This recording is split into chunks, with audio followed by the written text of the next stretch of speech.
welcome back to the Hushlife podcast. What are our thoughts? That sounded like we're on a late night talk show. Yeah, it's just cheesy enough. Yeah. Just cheesy enough. Is there a band in the background somewhere? So I have that one, and then I have Funky Blues. Oh yeah, It's like intermission time. And we'll be right back after these messages. Guys, welcome back. This is Hushlife podcast. We are sitting in a bunkhouse. Currently, right now, it's about 11 p.m., and we were watching it snow. In the middle of South Dakota. In the middle of South Dakota. At Turkey Camp. At Turkey Camp with our good buddy. Luke, you're going to have to pronounce your last name.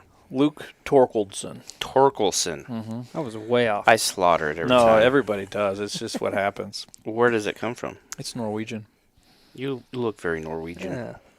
Viking, right? If you like break it out, Thor is Tor. Yeah. Killed. Killed. Is Ken. Like Sin is son. Like descendant son of Thor. Basically. That's a good way to remember it. Wow. Yeah. Anyways, guys, we have our really good buddy Luke from Weatherby. He invited us down here for an annual turkey hunt that they do. Yeah. Technically, shout out to Ken Byers. He's the one Yeah. that puts it on, and we do some stuff with Ken, and he knows how to get turkeys on the ground. Yeah, we'll get into that because my mind is blown. We've literally been here. Me and Logan flew in, landed in South Dakota yesterday at 3 o'clock. Yeah. Jumped in the truck with Luke, drove a couple hours, and we've been here for just over 24 hours now, probably 30 hours total. Yes. Yep. And some things have happened. Quickly. Real quick. Very quickly. Real quick. So basically the program is our good buddy Ken Byers puts on this turkey hunt with some people in the industry every year. And lucky enough, Luke extended the invite to come to bring us down here. We actually were supposed to do this last year, and the old Rona shut us down. The Rona, man, that stuff's the worst. The Rona shut us down. So this is something I've been looking forward to for a couple of years, because the way Ken explained it to me a couple of years ago was it is turkey action in your face. It's true. Like, you haven't really turkey hunted until you're fanning birds to, like, finish in your face. Yeah. What do they call it? Reaping? They call it reaping, and they call it reaping for a reason. It's effective. You feel as though you're holding a 8-foot scythe in the field of death, is what I've experienced so far. That's a good way to explain really it. Well said. We're talking about, the actual reaper tool. Yeah. So let's get into maybe some tactics that these guys use in comparison to some other turkey hunts I've done anyway. I want to just go on record first off and say I am not an expert turkey hunter. That's not my bag. Yeah, I don't think anybody here right now is Nobody that's speaking right now an expert. So is even considered a moderate turkey hunter. if you're looking for expert level advice, probably not going to find it from us. What we can talk about now, I feel like, is a very effective way. And let me say that different. I have observed what they do and have learned a lot about how to get turkeys in close. Yes. Which is something that I've struggled with in the past. I would say, the majorities of my experiences out chasing turkeys, and mostly by myself, I've learned a lot, but they've all been through failures, right? Yeah. So I've learned a lot of things not to do, Mm-hmm. and it feels like in the last 30 hours, I've learned a lot of things of what to do. Yes. Yeah, very much so. And so I'd say, if anything, like hunting or anything in life, always do those things with people that are way better than that. Surround Than you? yourselves by people that are good at stuff. Yeah. And you'll learn way more. So it started off on the fly. We landed yesterday. We showed up to camp, and we were the only hunters in camp when we showed Well, up. they were out. Yeah. There's the first wave was out, and we're kind of like wave 1.2. So we're trying to fill things out. We've never seen the bunkhouse before. We're trying to kind of figure things out. We didn't know where to put our stuff. And what did Ken say? Who's going to come take care of us? He said Shawshank's going to come get us. I vividly remember you getting off the phone and say, well, I guess we're looking for a guy named Shawshank. Which I think Casey said something about, well, I hope he gets us some redemption. Yeah. That was Logan's joke, actually. Pretty I'll give it to solid him. joke on my part. Yeah, so we land, get to camp. No one's here. Everyone's out bird hunting. Like I said, we got here about 5:36 yesterday evening, and trying to fill things out. And Luke gets on the phone with Ken. Yeah. And Ken says, "Yeah, my buddy Shawshank will be there in 10." Yeah. We were no, I'm not gonna lie, and Shawshank turned out to be a phenomenal human being. No, Toby Shaw. no question. Yeah. But when he said that, we were all preparing ourselves with weaponry.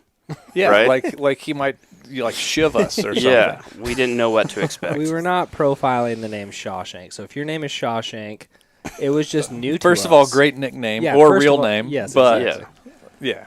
So we're not even really getting our camo on yet because we're not aware of the program. I think Luke said like, yeah, we'll probably go out and like take inventory. You know, we just got here. It's encroaching evening. Do some shopping, some window shopping. Yeah, for sure. Safe Just to- get a lay of the land. Like, hopefully, we'll tag along with somebody that's actively hunting. Yeah. Run a camera, Get some footage, get some content. Sweet, which we ended up doing. we did.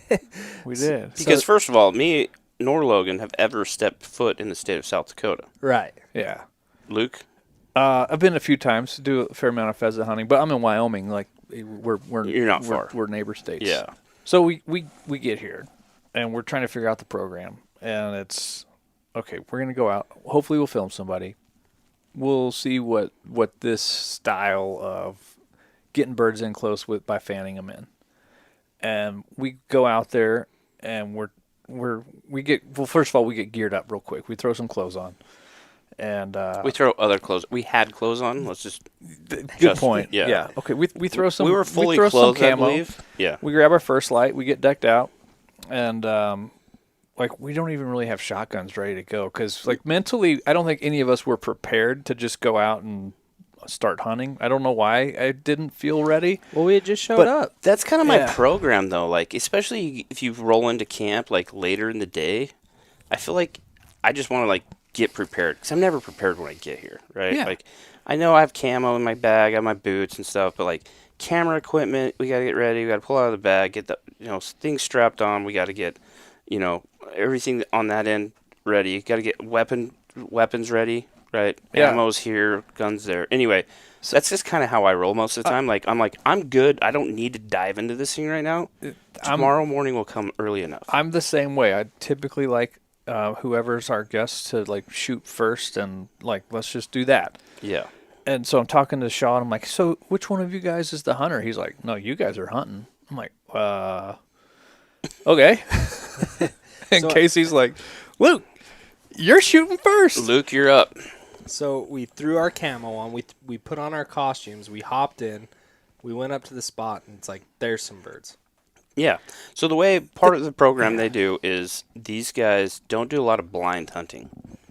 They lay eyes on birds before they ever really get out of the pickup truck, which I think is awesome. Yeah, I think it's a very it's- effective way to hunt anything. Also a great way to hunt antelope for Yeah. the record. Exactly. So they're not going to do a lot of blind calling. So they had seen these birds earlier in the day, and we went back to check on them, and sure enough, there was a group of birds. Yeah, but it was far enough away that we couldn't say, oh, there's a Tom, a Jake, and some hens. It was just like, it looks like there's one strutter with some other birds. Yeah. And we get out there and we're like, okay, if we go, we can park here. We'll go down, around, come up, and maybe if everything works out just right, we'll try to fan this Tom in. And we had a grip of dudes. Like, there was 6 of us total, right? Yeah. Yeah, we had a full crew. Which makes it tough because turkeys, if you've never hunted them, they have excellent eyesight. I never knew that the first couple of years I hunted them. They can see very well. So trying to hide 6 guys is tough, especially in this country. Mm-hmm. This is a very different country than other places I've hunted. It's not. There is some thickets down by the rivers and creeks. There's some thick trees, but for the most part, it's pretty open. It's real open. Very Yeah. glassable. Yeah. So we put the vortex to use, spotted some birds, made a plan, and I designated Luke to be the shooter, and we start continuing on our plan to get around on these birds. And about, 5 minutes into it, Mr. Shaw looked at me and goes, "Where's your shotgun?" I said, Yeah. "Luke's the shooter." He goes, "Dude, we have to have 2 shooters." I'm like, "Well, sorry, I'm not shooting." Yeah. When we asked about the whole program, you didn't give us that detail. Yeah, it's pretty important, I guess. So we're walking, and so now Shawshank's making fun of Casey because Casey doesn't have a gun, and it worked out because there was only the one, Right. one Tom. I think, And I kind of knew that going in because I'm just a really seasoned turkey hunter. I think Shaw's exact words was he looked at you and not having a shotgun and said, "I thought you guys were killers." Yeah, he did say that. Yeah, that's exactly what He he did said. say that. That's right. Well, let's back it up even more. This is our introduction to Shaw. Meet him for like 10 minutes. Get ready. Get to the place. I do see the birds they were looking at. Oh, yes. And then I start glassing all around. Good. Like, and in my head, this is how it works. Like, oh, there's some birds. There's got to be birds everywhere. For sure. So I started glassing down this little canyon.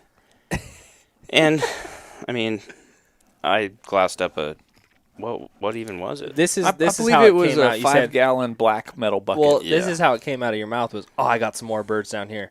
Oh yeah, strutter. There's a strutter. Is that what you call them? Strutters.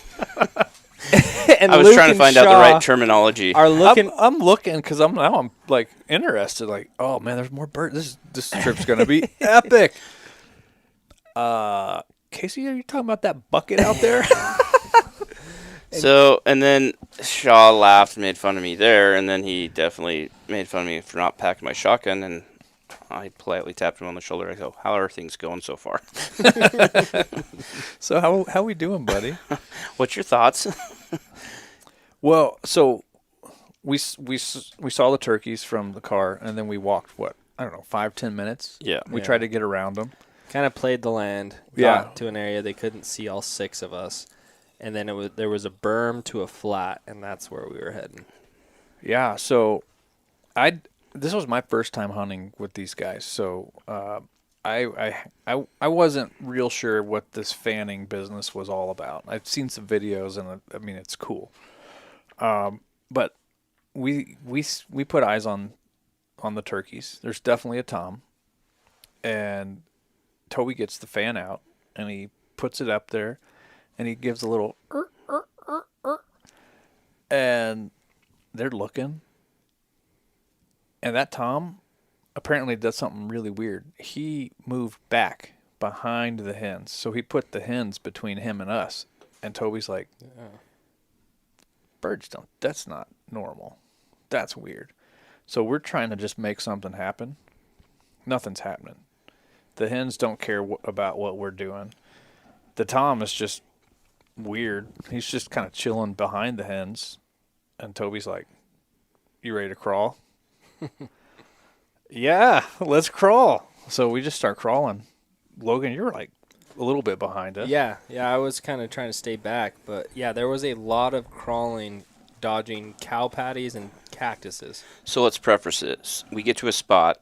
Toby climbs up on the berm and spots the birds. And says, It's like an 8-foot berm. yeah. Something like that. You guys definitely had trouble getting up that berm. It was steep, It dude. was pretty steep. It was like muddy. Ninja Warrior type, Yeah. like the wall, So climbing. the 3, Toby, Luke, Logan, sneak up, and the other 3 of us decided we don't need to be in there. And he also no cover. No whatsoever. cover, yeah. Once Right. you get up the berm, Very they were out in a flat. big open field. So another thing I want to say is what a fan is basically the fans they use, and you can use just a regular turkey fan. I've Yeah. seen people do it, Off Yeah, a yeah. real turkey. but they have like a plastic rubbery.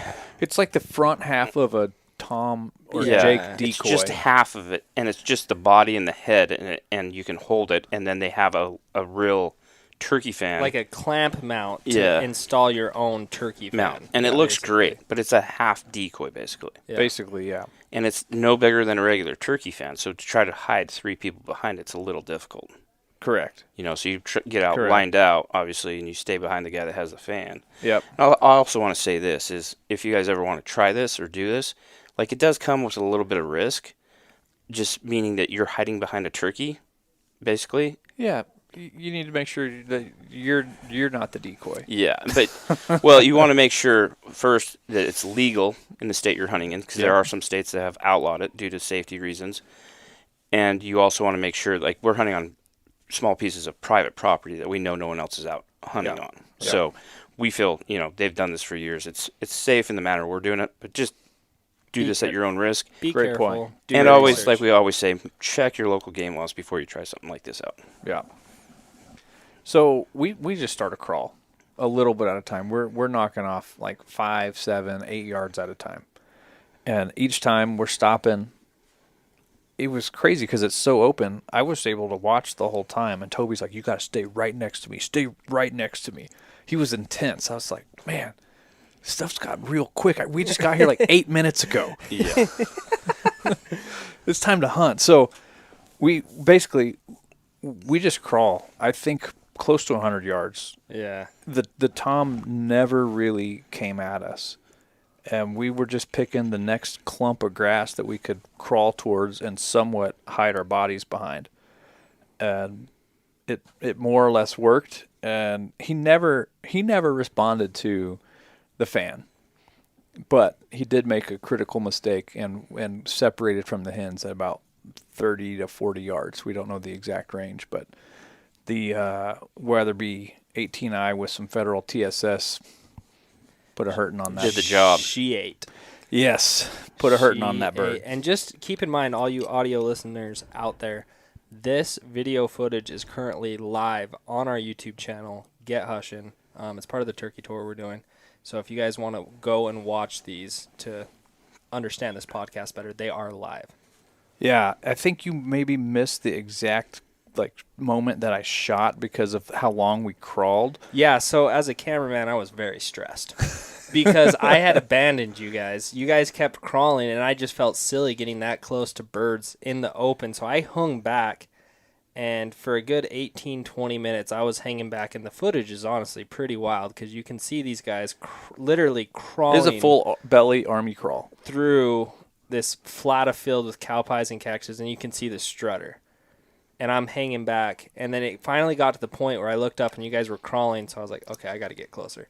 So I start crawling, throw the camera back up on the tripod to get it, moving very slow, and as soon as I hit record, bang. Yeah. First thought in my mind, Logan, you're fired. Fired Luckily, yourself. however, we were running a new system called the Tacticam. Yeah. On your gun, which was awesome because you catch the shot, you catch the audio, the talking back and forth. We also had a GoPro behind the fan, so we got some out. stuff. Yeah, yeah. Ended up It working was got cool some stuff. So Toby was telling me about how odd it was that bird didn't come in, and he's like, "Here's the deal. It can be tough to pull in one male bird.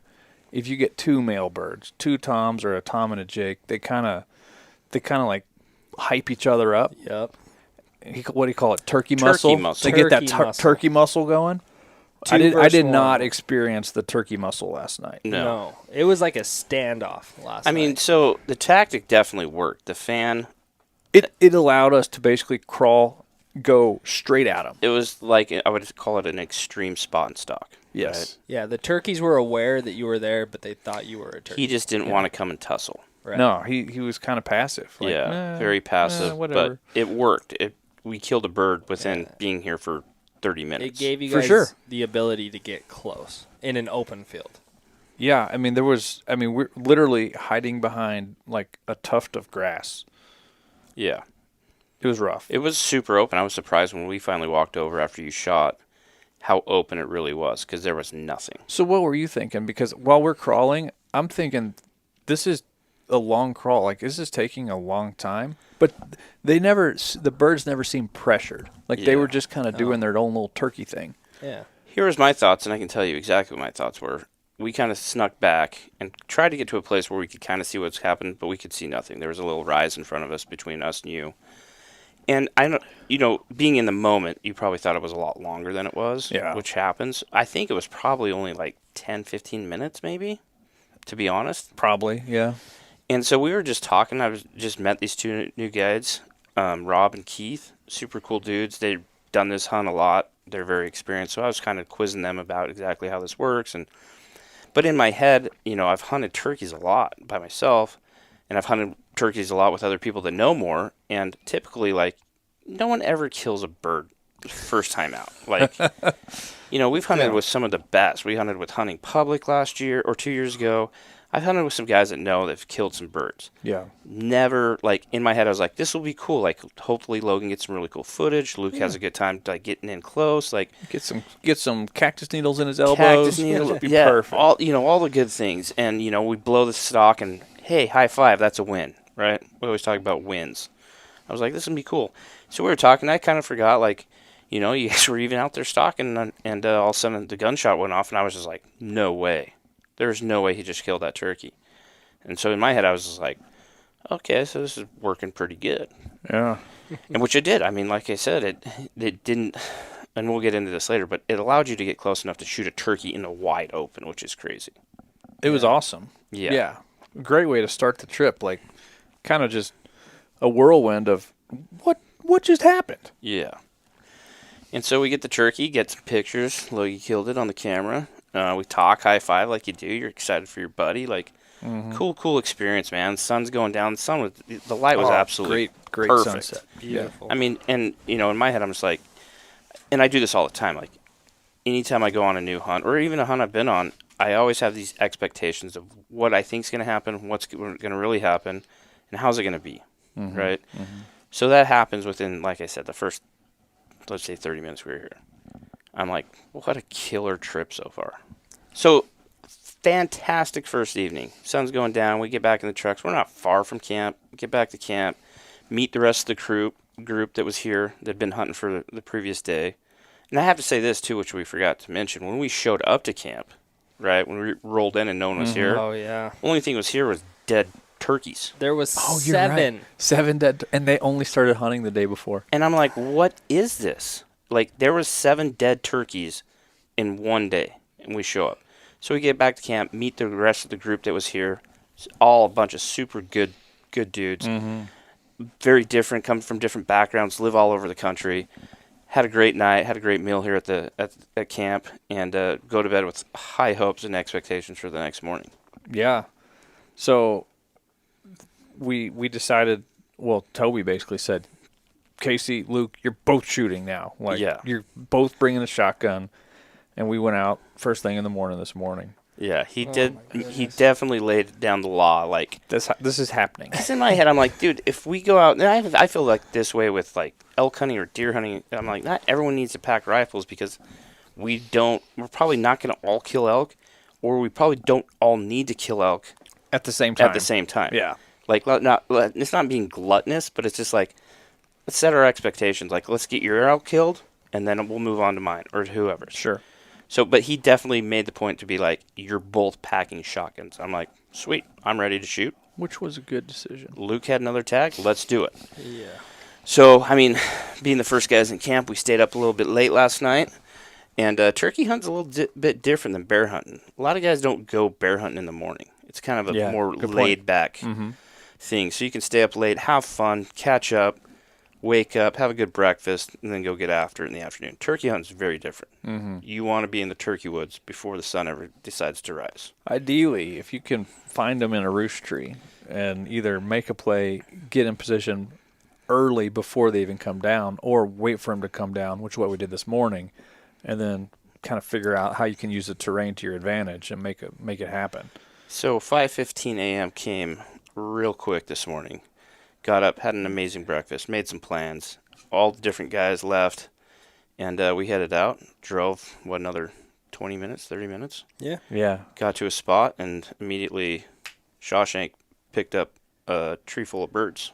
Will we count 12-ish? I think 12 or 13. Yeah, 12 birds up in the tree. Up in the tree. They're about 300-400 yards away. Mm-hmm. So we got there at the perfect time. The sun was just starting to rise. Like, we could just barely start seeing. It was too late for us to go in and get in position because they would have seen us, but we were able to just wait for them to come off the roost and then figure it out. Because a very, kind of like a traditional way of hunting turkeys, from what I know, and especially if you're trying to like decoy them or call them, is you put birds to bed the night before, because turkeys will go and roost in a tree all night, and you know the exact tree they're in, and you just kind of have to make a play of, you know, what way are they going to come out of the tree, because they'll pitch down out of the roost tree in the morning, and most guys will be set up with decoys out or calling. Turkeys will come down, hopefully they come into you, shoot them. We got there too late to do that, and so Shawshank was just like, we're going to wait for them to come out of the tree, see exactly where they go, and then we're going to go make our play. Yep. So they come out of the tree, and let's just say they head to the right. I don't know which direction that was. They went to the right as we were facing them. So we kind of figure out how to use the terrain to our advantage. We get down in a little creek bottom, use that as far as we can, and we got to start working our way up. And we get to about where we think they should be. Actually, I got to pause. There was so much wildlife. It was Narnia, man. in this little creek bottom. What didn't we see? It was beautiful. We saw there was ducks going off. The ducks did not appreciate that we were down in there. No, it was like their sanctuary. I mean, nonstop. I've grown up always hearing about upland birds in South Dakota, right? Like pheasants is what most people talk about. Yeah. I never even thought about sharptails, Sage grouse. sage grouse.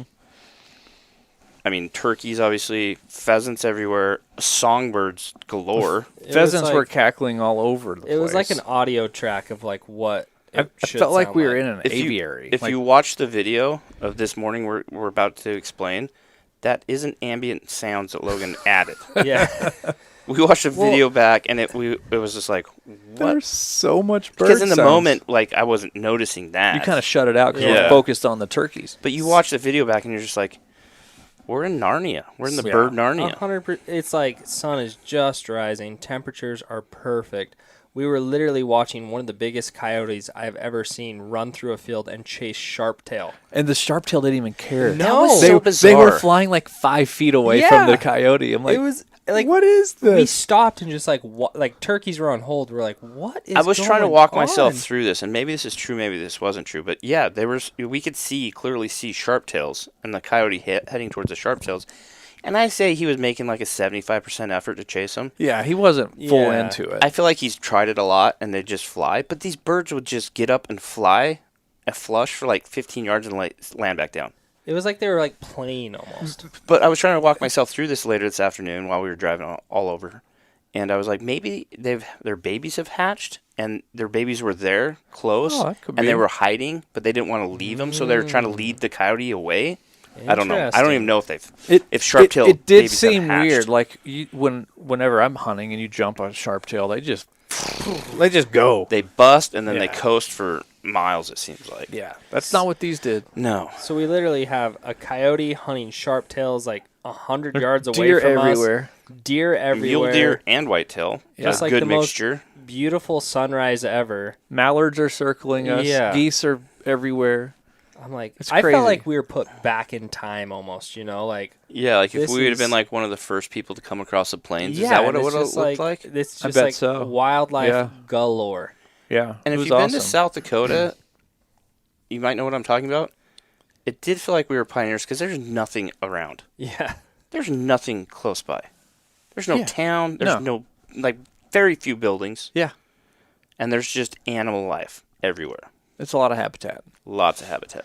So we're working this creek bottom, and we get up to the right of the roost tree, and the turkeys are not there. We're like, that's weird. Because they pitched down to the right, and there It was is. just a little rise, and we thought for sure we were going to come They're up just over that gonna rise. be in this little meadow. It's Yeah. gonna be perfect. We'll pull them out to the edge, and boom, they weren't there. No, nowhere to be found. So we back off of that upper kind of meadow just a little bit and work around the side, not all the way down in the creek bed, but kind of side hilling across. And we do that, and then Keith says, "Hey, be careful because there's a lot of just little finger draws and whatever crevasses, Cuts. whatever cuts, coulees, who knows what they're called." So we start going a little slower, but the birds are making no noise. Zero. And as much stuff is happening around us, coyotes everywhere. Yeah. Like they should have been making some kind of sound. Toby made mention of something, and I didn't hear exactly what he's saying because we were in hunt mode. But those mallards were going nuts. They were just They were like flying circles around us, constant. and it was like they were annoyed with our presence, and they were letting us know. Yes. But if you've hunted turkeys enough, like a noise like that should shock It'll- gobble. Yeah. A tom. A crow, an owl, they'll just Yeah. That's what he said. He's like, I'm kind of bummed out that those mallards aren't making those turkeys gobble. Yeah. So we were like, how did they evade Escape us? us. Yeah, they got away. Well, I think we went one more little finger draw, and we're just kind of we got exposed for just a second. Yeah. We just there's no way around it, and I just caught a glimpse of a hen. Well, I think we should mention that you got exposed for 1 second because you're 6'10". No, 6'2". Luke has a lot better angle than we do. So I see a hen, Luke just spots barely, him immediately. and so I'm like, do that kind of like, oh no, we may have got busted, and I'm trying to like stop all my buddies, Yeah. And I think that the hen did see us I because agree. Right after that, all the hens were going single file. Yeah.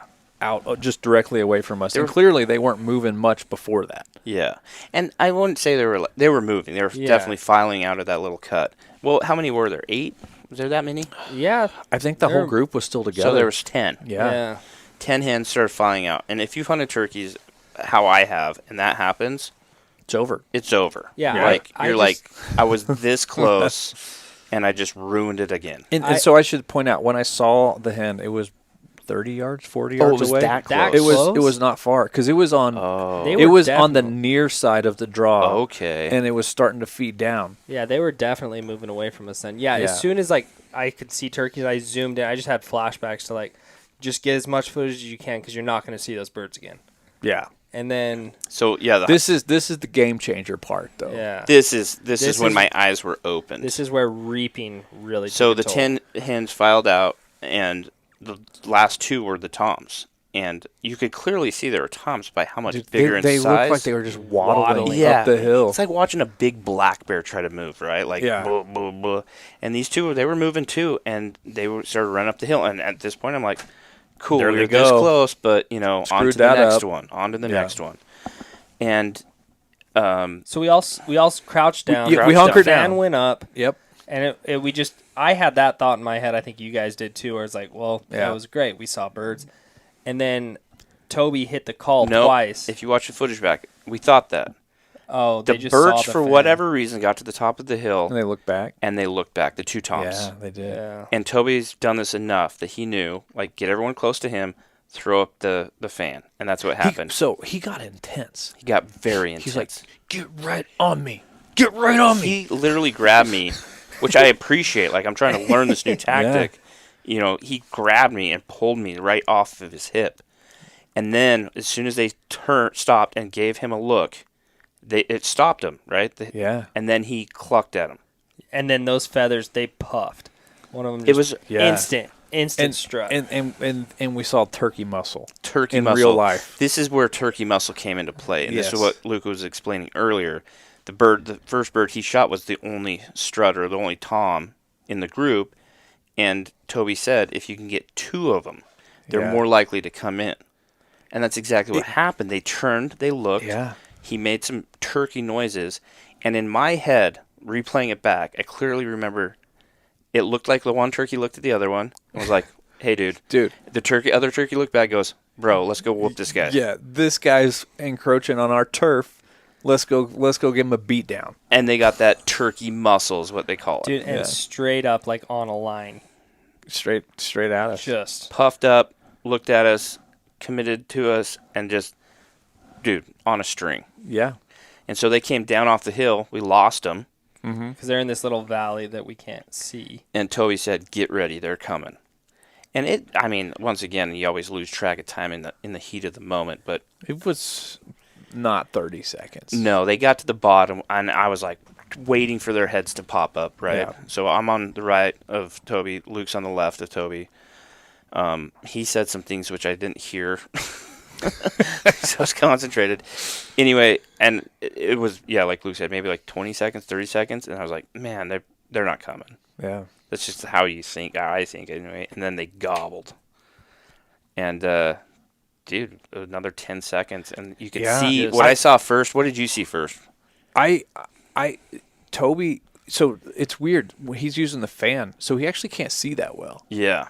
So he had the fan facing, let's just say, a little bit to the right. And I see the top of the fan of the bird that I ended up shooting left of where he appeared to be looking. And I was like, it's over on the left. And he kind of opens the feathers a little bit and peeks through. And he's like, get ready, get ready, get ready. And they just, at that point, they didn't stop. They came straight to us. And the only thing that stopped was shotgun blast. Shooting the birds. I always have like these little, like, I call them like screen grabs of like certain things in life. It might be a hunt or something. It's like this one thing I remember. And what I remember from that the most is just seeing like the sun glistening off the tops of their fans as they were approaching. They were like so white. Oh, yeah. The tips of the fan. Yeah. And so these birds came in, and we were not in good position. We had 6 guys this morning. I was in the wide open. Logan's like literally right behind us, just standing straight up, basically. No, I was on my knees, but I wasn't behind you. I was off to the side, which I think actually helped because they were so focused and honed in on that fan that they came right in, and it made for killer footage. Yeah. I wasn't trying to hide. Yeah, if you're listening to this and you haven't seen the footage, you got to check it out. It's honestly by far the best turkey footage we've ever captured. It's just some of the best I've ever seen. Dude, they just looked mad. For my screen grab of it was they were running in so hard, I could like see the feathers on their breast just like bouncing. Turkey mode. Like just coming in. Yeah, and so I'm thinking, how close are we going to let them get? That's the question I had in my head too, is like, I think these guys like to try to get them as close as they can. They do, but I mean, Toby knows what's up. Well, he spoke to this after. He said, typically I would let them come right to our laps, but we were in such a bad spot. With 4 people behind us? Yeah, he actually called it out. Did you hear him say, shoot him? Yeah, I did. Yeah. And mentally I said, I will shoot the second that Casey shoots. Because I had shot one the day before, and I wanted to make sure you got one. Yeah. First. I would, just as soon as he said that, I think I remember thinking, like 1, 2, 3 or what, but I just remember it was putting perfect. That Vortex red dot scope right on his head, and when I shot, and then it was probably like 3/4 of a second after Luke shot, but it sounded like just perfect. Boom, boom, boom. No, to me at the time it sounded just like 2 shells, like boom, 2 turkeys just freaking hit the dirt. It was one of you guys, but as they were running, one of you guys like under your breath was like, "Tell me when to shoot," and then he just says now. And then there was like a second delay in case he shot, and then you shot. And it was just like, boom. They were at what, 30 yards at that point? It pretty much looked like we rehearsed it. Yeah. Well, what's crazy about this is that these guys have a lot of videos from the years past. Mm-hmm. And so the whole reason why it was so critical that we packed 2 shotguns is it's going back to the turkey muscle, right? Exactly. And Ken said this tonight. He goes, we've called in a pile of singles, but most likely we call in doubles because they feel like it's their brother or whatever, it's a buddy they've been running around with.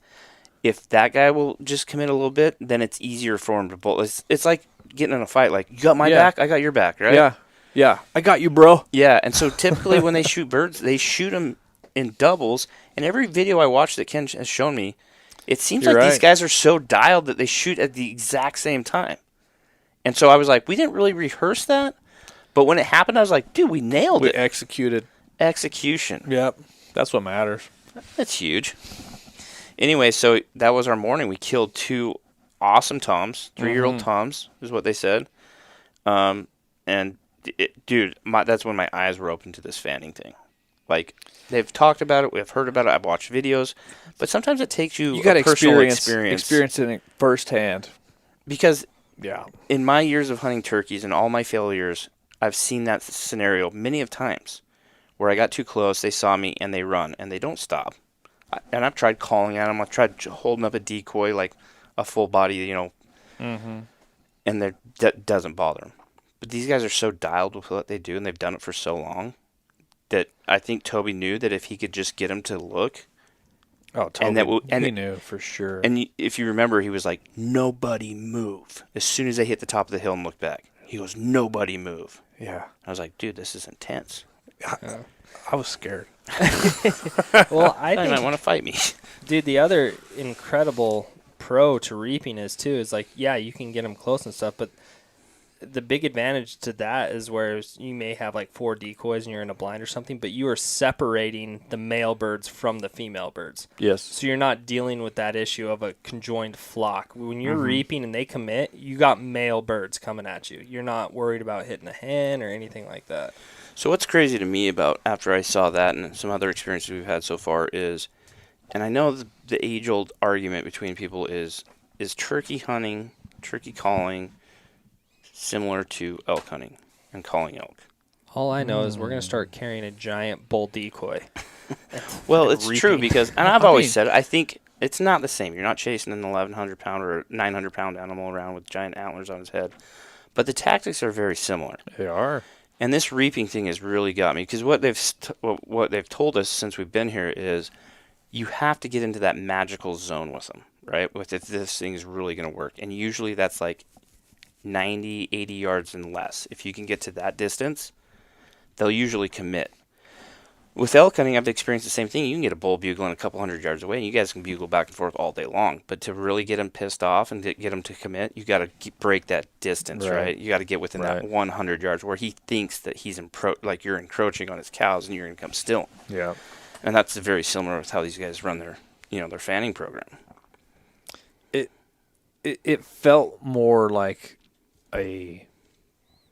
although it's different style of using a decoy. Yeah. It's still kind of decoying them in, I suppose, just in a different way, and you're able to hide better. But it felt really cool. It felt more like a Western turkey hunt. 100%. Yeah. And what's cool too, and Keith was explaining this to me last night when you were stalking that bird, is you don't just hold the fan up. What he likes to do a lot of times, and I noticed Shaw doing this, they turn. You're presenting the fan. You present the. For sure. Excuse me. You don't just show him the fan, you present him the fan. Because if you watch a tom bird out doing his thing, strutting, that tail's always moving. Yeah, they kind of kick it off at an angle, like they'll turn around. Yeah, and like look at this. They're showing look at that my thing. sail. They're showing that thing off. Yeah. So what Keith was saying, he like a lot of times likes to like get a piece of brush and like a piece of sage in between them, and he'll just do that with just the tip where they can just see the tip of it. So they're like, "Uh-oh, what's that?" But he's actually like putting on a show with it, which is really cool. It's next level. Next level. Yeah. Reaping. Yeah, so that was our morning hunt. Luke tagged out. I mean, within a total of maybe hunting for 45 minutes? Maybe. Yeah, about. Yeah. Which, that's awesome. Pretty solid. So, yeah, we get back to the trucks, and we go and try plan B and go look for more birds, and didn't see much. The wind really kicked up. And then it was a nice day. I mean, this was only at what? Like, we got back to the trucks at like 8:30. Yeah. And cruise around, go and glass a bunch of country, never really find anything that we could hunt. Get back to the house, and man, it got warm fast. Like, it warmed up to like 70 degrees quick. Real fast. So we have our lunch, and then we cleaned all the birds. At this point, we shot 2 this morning. Another group shot 1. So we had a total of like 10, 11 birds in camp. Yeah. So we spent, a majority of an hour cleaning them out, but getting them on ice, getting them in the freezers. Oh, I got to say something because I thought it was cool. When I was cleaning my bird, the one I shot the night before, I realized that it had 2 beards. Double beard. The second beard was like 4 strands of hair, but it was a distinct, separate, like a half-inch base away from the main beard. That's a double beard. You know what's crazy is I guess you can score these things. Yeah. And they measure the length of the beard. Yeah. And so if it has a double or a triple beard, which isn't unlikely, that you get all the measurements. That's probably a booner, dude. Boone and Crockett. Boone and Crockett bird. For sure. That's the thing, right? I'm taking that. Yeah. So, I mean, yeah, we get back to camp, have lunch, clean out some birds, take some really cool pictures with the whole group, because half the group had to leave today because they were done with their hunt. Mm-hmm. Had tagged out, and then we had to give up Shawshank, but we've been wanting to hunt with Mr. Ken Byers. For sure. He's a stud. We've known him for a couple of years. He's the reason this whole thing happens. For sure. Yeah. Yep. Super legit guy. What's crazy, what I love about this camp, and you look at Ken Byers and you look at Shawshank, they've done this for a long time. Like, I don't know about Toby, but I know Ken's been doing this since 97? 96. 96, so 96. 27 years? Yeah. Or my math's way off. 25 years? Yeah. They've had years where they've killed 60. I think their record is 63 birds in 2 weeks. 63 toms in 2 weeks. So he's seen a lot of dead turkeys. He's been on a lot of successful turkey hunts. Ken and Toby both get super excited. Every bird. It's like it's the first bird. Like a first bird, and I love that. Yeah. I've hunted with people and seen guides and outfitters that it almost seems it is their job, obviously. And these guys aren't guides or outfitters or anything. They just bring their buddies down. But you've seen somebody that's done something a lot, and it just becomes like numb almost. Yeah. Not with these fellas. They are so excited, so pumped. Like, even if they're not on the hunt, they want to know the details. Like, where'd you kill them at? How did it happen? Like, absolutely love that because that just shows me they're super passionate about what they do still. And I think sometimes people lose that. It is fun to see how worked up Toby gets. Oh, yeah. Yeah, they definitely don't take it for granted. They're not spoiled or anything like that. No. It's like so exciting every time that it happens. I've been with people where you're hunting with people and they're like, okay, you gotta do this, and they're either like real bossy or condescending. Yeah. Like, oh gosh, come on, man, just follow me. Neither of those is remotely true for Toby. He was just like, we're gonna get this done, and he was more into it almost than I was. I mean, I really wanted to shoot a good turkey, but I mean, after we shot those 2 turkeys, it was funny watching the video back. Me and Luke get so excited we can't even say words. We're making noises. We're and just grunts. basically grunt, like caveman type grunts. Awesome! I think we missed Dead turkey. I think we airballed 2 high fives. Yeah, we were just psyched. And then the last phrase you hear is Toby going, "That's what I'm talking about." He was so pumped. That's what we so do. Cool. That's what great. we do. Oh yeah, man. what a great trip. I mean, and we're like halfway. It's if the that. half point right now. So I mean, I think half the part of what makes a camp successful is just the camaraderie of it, right? No doubt. You have your buddies in camp that you've hunted with for years, and then you might have people that you've never hunted with, but you might know. Yep. And then you meet new people. And, dude, typically what I've experienced on hunts is that you meet a lot of good people, a lot of great people that you're probably going to be friends with for a while. Mm-hmm. I think that's what happened so far on this trip. No question. I think that's kudos to Ken. I mean, he does a good job of intentionally bringing people in that there's a lot of outdoor industry people here. Yeah. But none of us are like competitors. Yeah. But some of our lanes may cross a little bit, and I think that's good. It's healthy. For sure. It's fun. So it's been super solid so far. Guys, some things happened tonight. Right, Luke? Let's just say biggest bird of the trip so far. Monster Tom. Monster talking Tom. Less than a first down away. We had some things happen that were, and so the weather turned. I mean, it got super windy. Yeah, I said it got windy earlier, but I meant like really in the afternoon is when it really picked up. We're actually have been expecting a storm that's actually hitting right now. It's supposed to drop like 5 inches of snow, and it's not really supposed to be great weather until hopefully like noon, 1 tomorrow. Yeah. But anyway, tonight it really threw things off. Like, we got on some birds. We had one of the most intense experiences I've ever had in the turkey woods, I would say. So we hate to do this to you guys, but we're going to leave you hanging. You got to go. You've enjoyed the audio experience. Now do yourself a favor and go enjoy the video experience. So I'd say this to you. If you haven't watched the first day video, go and check it out. We'll link it, or I guess this audio. Go and watch the first video. We just uploaded it. And then come back tomorrow to our YouTube and watch Day 2. Some things that happened.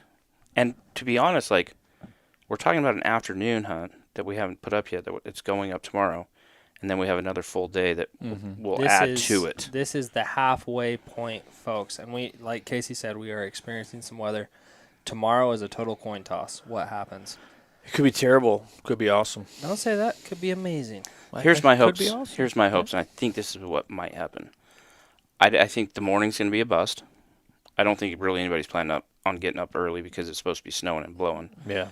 But I think towards middle afternoon, it's going to calm down. Mm-hmm. There's going to be some snow on the ground. Yep. and I think the birds will be out and ready to party because really they weren't out that much today. No, they hunkered down, man. Just like elk hunting, when the storm's coming, they hunker down, and then when the storm breaks, i.e., Brian's Bowl in Wyoming, stuff happens. Especially as a long period, like it really started at like 1 or 2 today, and it's supposed to go to 1 or 2 tomorrow. So, you know, if it's anything like elk hunting or deer hunting, after a storm breaks and that storm's happened for 24 hours or maybe more, I really like to be in the woods right after that. Yep. Fun things usually go down when a storm rolls out and you have some good weather, a little bit of snow on the ground. And I'm assuming that's the same with turkey hunting. These guys have ideas to how to hunt turkeys in the snow too, which if we might try some of those things tomorrow. Yeah. Can't wait. So, anyways, guys, we appreciate, as always, watching or listening to the Hushlife podcast. Appreciate Luke having us down here. You know, we work with a lot of different companies. We've been very fortunate. Luke and the boys at Weatherby are some of our favorites. We got some more hunts planned with these guys moving forward this year. Mm-hmm. Guys, if you don't know, we have a Hush Weatherby rifle. And you can go check it out at www.weatherby.com. It's the Hush Weatherby Vanguard. We offer it in 5 different calibers. I believe so, yes. And we launched it last year, and that rifle has done some things. It's doing really well. And actually, this is a pro tip for you, Casey.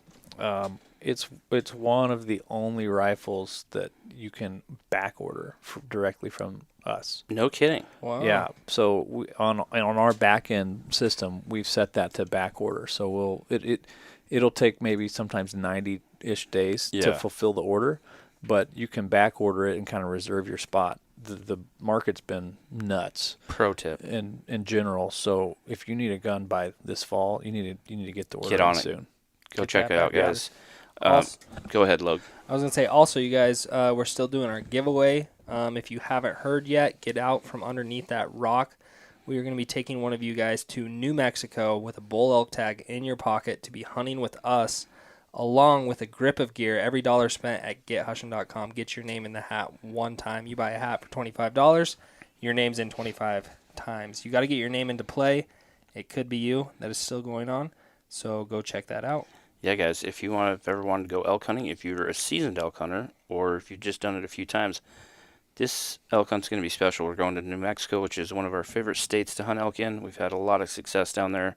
Like Logan said, all you have to do is get your name in the hat. Anything you purchase get you in to win. And one of the many things that else you'll win is the Hush rifle we were just talking about. So make sure you guys are entered in to win that. It's going to be an amazing time. And guys, we will see you next time on the Hush Life podcast. Thanks for tuning in. That's the intro. Oh, shit. Yeah. Thanks for Outro. tuning in. We're new at this. Thanks for tuning in.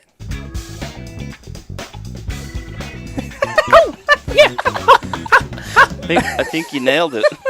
Later.